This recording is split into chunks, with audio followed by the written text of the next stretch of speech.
Alrighty, guys, welcome back to Victory and Glory of the American Civil War. Thank you so much for joining me. This is part 3 of our quick tutorial series to help you guys understand the game a little bit better and get you able to understand the game concepts if you're unfamiliar with Victory and Glory. I did find out from the Lock and Load Publishing um, that this actually is a more complete version than I thought it was. It's actually considered a beta version, even though it says say alpha software. It is considered a beta, so it is pretty much feature complete. They're just working on the AI, trying to fine tune a few things, a few adjustments, and all that. So good to hear. This is coming along rather well. So let's talk about a game turn, which we talked about last time, what you can do in a game turn. A game turn in this represents about a month of game time. So therefore, there's going to be 12 different turns in a year. You can see down here in the bottom right-hand corner, it is May 1861. So this is the May of 1861 turn. In normal movement and combat are handled pretty much exactly the same way, except for the turns of January and February. And what will happen during those, of course, is winter attrition. So any units except leaders and naval units that move during this time, January or February, are going to be subject to winter attrition and will have a 25% chance to lose one level of experience. So 25% chance. Any unit with a quality rating of 0 that loses a level of experience is eliminated. So you can see here, our group here has the leader of Forest, we have a Tennessee infantry, and we have a Tennessee cavalry. The unit experience is down here in the bottom right hand corner. So for the infantry, it's a 0. For the cavalry, it's a 1. So if we decided to move these guys during the February or January turns, 25% chance that each of our units will get reduced. And again, if you're at level 0, which is the infantry, they are going to be eliminated if they fail their winter attrition check. So very dangerous to be moving and units around during the January and February turns. All right, let's talk a little bit about recruiting now. So you're going to be able to recruit every quarter, so every 4 months, and you're going to just select what kind of reinforcement you want, and you're going to pay that out of your budget. Again, you can click on this little parchment paper down here. You can have information about all your different forces and your economic data. Of course, there's our treasury and your monthly revenue, your railroad rating, your transport capacity, and of course your foundries controlled. So very important information you want to be checking every turn just to make sure you find out where you're at.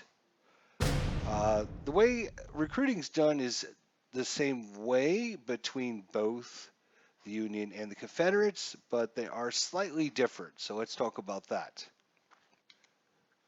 Let's first talk about the Union. So in the Union, when they go to recruit, they cost them $5 for an infantry, $7 for cavalry, and $7 for artillery. And the cost, will, of course, will be paid out of your budget. If you don't have enough money, you cannot buy that unit. Also, cavalry are limited to the amount of horses you own, and artillery is limited by the industrial production. So you have to make sure you have enough horses and industrial production if you want to purchase cavalry, artillery. Infantry does not have any requirements of that. As the Union player, if you recruit anything from Ohio and east, the new unit will be recruited into New York. If you recruit anything from Indiana and west, the new unit will be recruited into Chicago. So for the east side, of course, it's going to be Maine, Vermont, New Hampshire, Massachusetts, Connecticut, Rhode Island, New York, Pennsylvania, New Jersey, Delaware, and Ohio. So any of those states, all their new recruits will flow into New York. And for the west, Indiana, Michigan, Illinois, Wisconsin, Iowa, Minnesota, and Kansas, they will all start in Chicago. There's going to be 3 border states in this game: Maryland, Kentucky, and Missouri. So for the Union, if you own Louisville, you could recruit units from Kentucky. If you own Baltimore, you can recruit units from Maryland. And if you own St. Louis, you can recruit units from Missouri. You will notice that we don't actually see Baltimore on the map. So remember, if you hit the Control key, that brings up our mini map, and you can actually now see Baltimore listed on the mini map. So control of those areas in Maryland, Kentucky, and Missouri allow you to recruit the units from the border states. The Confederates, they're going to recruit units east of the Appalachian, are going to start in Charleston. And if they are west of the mountains, they're going to be in Vicksburg. And the cost for the units for the Confederates is infantry costs 4, so $1 cheaper than the Union. Cavalry costs 6, which is also $1 cheaper. And artillery, which costs 8, which is actually 1 higher than the Union. So infantry is 4, cavalry is 6, and artillery is 8. And again, for the recruitment, Virginia, North Carolina, South Carolina, Georgia, and Florida will all arrive in Charleston. Texas, Arkansas, Louisiana, Mississippi, Alabama, and Tennessee would, of course, arrive in Vicksburg. And, of course, if you owned the border states and you own Louisville, you could get units from Kentucky. Baltimore, you could recruit units from Maryland, and Missouri if you own St. Louis. So where your unit is going to arrive, you also have event cards that will sometimes allow you to get new units as well. And it will actually have text on there about where they're going to arrive or where you can place them. Unfortunately, I can't show you one of those because in this scenario here, I didn't actually draw an event card because these are 100% random. Each game will be completely different which cards you get at which time.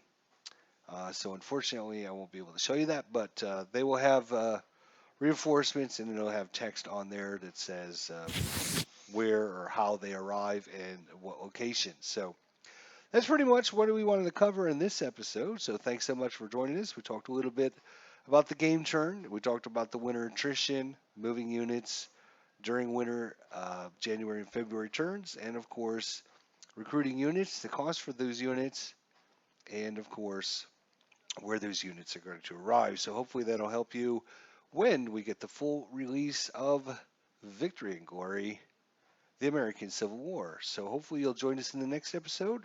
We'll get to talk about some more of the game components to get you up to speed. So once this game is released, you'll be able to have a pretty good understanding of what to do. So thanks for joining us. We'll see you all next time.